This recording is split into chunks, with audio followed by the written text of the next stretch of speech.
जैसन सोचले रहनी ऐसन धनिया मोर बारी पाका मुँह जोर बारी हो। देखी लोग कहेला कि साला लव मैरिज बियाह ना करे के चाहिए, लेकिन हम बानी हमार कहा नाम है कि जिंदगी में जॉब करी तब लव मैरिज बियाह करी, बड़ी नु फायदा बा, एक और अनेक फायदा बा।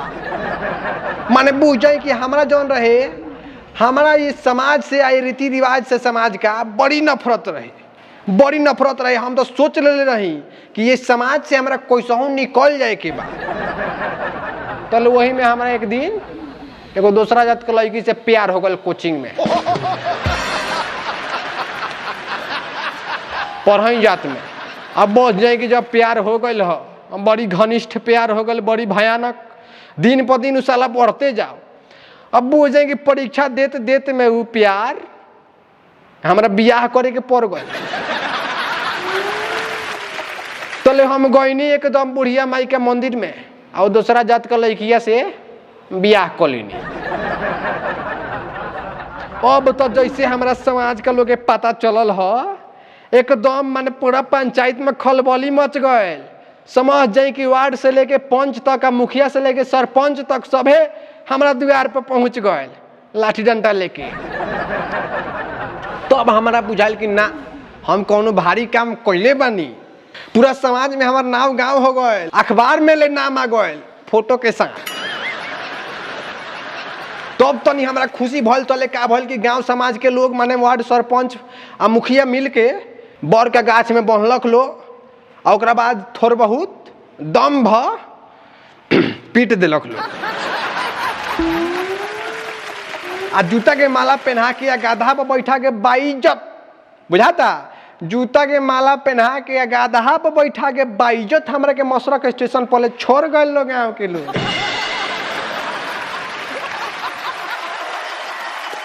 आ मुखिया जी तो हमार पर्सनली हमरा से कहले कि बबुआ दोबारा ये गाँव में दिखाई मन दे जी है।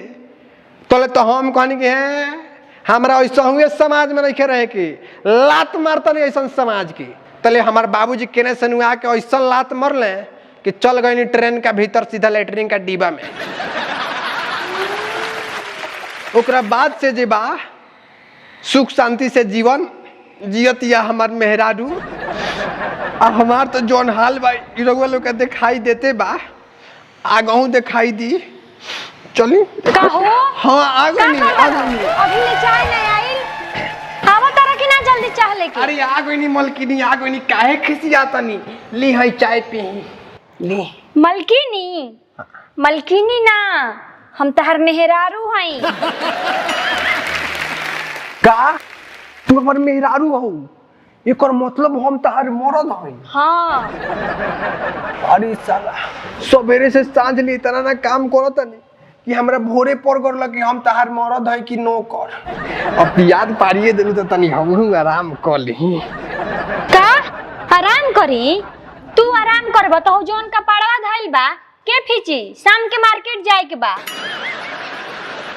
अरे रोक ना जा कुछ देर, भल नु कहलू कि हम तहार मरद हई, तब मरद लेखा कुछो देर तो रह जाए दो, फिर तो नौकर लेखा खटही के बा। का हम तारा के नौकर बनैले बनी? घर के दुगो काम का कर देता रह, हमरा के बढ़ल बोलता रह, आ घर के बाहरी के लोग सुनी तो का कही कि मर्दा से काम करावतिया। हमरा के ये बुझलू तू बहरी के लोग जान जाई कि घर में हमार कुत्ता के हाल बा। बहरी तो हम तारा जोड़े फोटो खिंचवा के स्टेटस लगावत नहीं कि सारे गांव के धनक जाता रह लइका।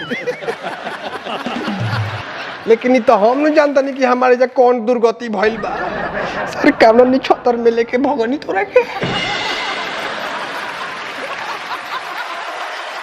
ना हो।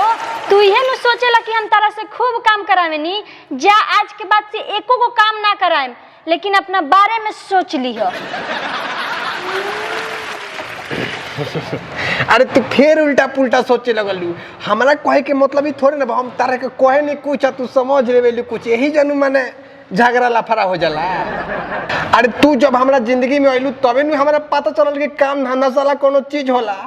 ना तो जिंदगी में तो हम कितना चैन से निकामा लेखा खा तनी है, पियो तनी है, सुत तनी है। 10 बजे रात के सुती तो सीधा 10 बजे दिन के उठत रही, आ फिर खाना पीना खा के दिनों में 4 घंटा खींच देते रही एकदम। आइए जा 4 बजे भोर से उठ के बर्तन सर्तन खाना पीना करते धरते 9 बज जाला, और 9 बजे से सीधा डिप्टी पर, और डिप्टी पर से 11 बजे रात के ओवर टाइम खींच के आवे नहीं, और फिर बर्तन सर्तन खाना पीना करके मैंने का कही हम प्यार के सपना देखा के हमरा जिंदगी के हसीन बना देले बारू, प्यार के सपना देखा के हमरा जिंदगी के हसीन बना देले बारू। आ हम तारा से लव मैरिज बियाह का कइनी कि तू हमरा के आदमी से मशीन बना देले बारू।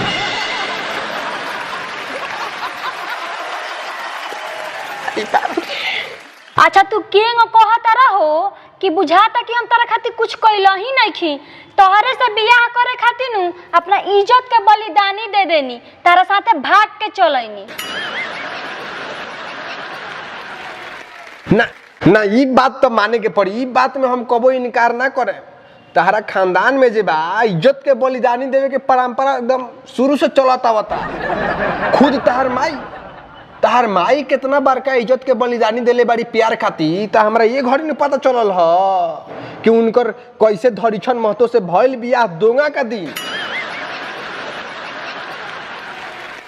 दोंगा करावे तहर बाबूजी टायर चलावत रहे नु फतिंगन महतो, तो तहर बाबू फतिंगन महतो गए रहे टायर से विदागरी करावे दोंगा, बस उनका टायरे पर प्यार हो गल। तहर बाबू जन बारे अभी बस बेचारू अभी ना धरिछन महतो पेरा जो ह तारा कि अब आई काहे खातिर तार माई आवे, तारा माई का तो हो रहे प्यार।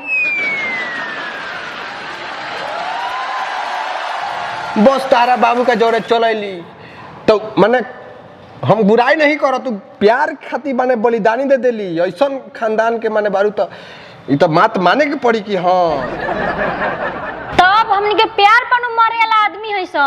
हमर माई बचपने से हमरा के सिखावत रहे, देख ले लुलिया प्यार से बढ़ के कुछ ना होला, प्यारे सब कुछ ह। देखा तो कितना उच्च विचार बता रहा माई के, बेचारी जिंदगी भाई नहीं उड़ा दिले बाड़ी।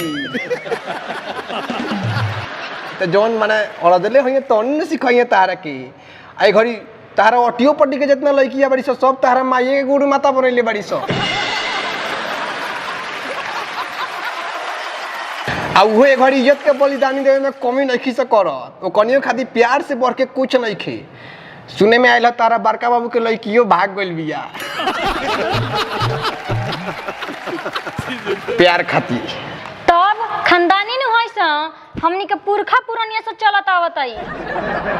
हाँ एकदम चलते रहे के चाहिए। तो हनिए जैसा लड़की नु बारू लोगन के हमने जैसा लड़का लगे कल्याण हो जाता है। छोरा होने ढेर बातचीत भइल, जा तनी कपड़ो तार खींचे के बा, सांझ के तारा मार्केट में जाए के बा।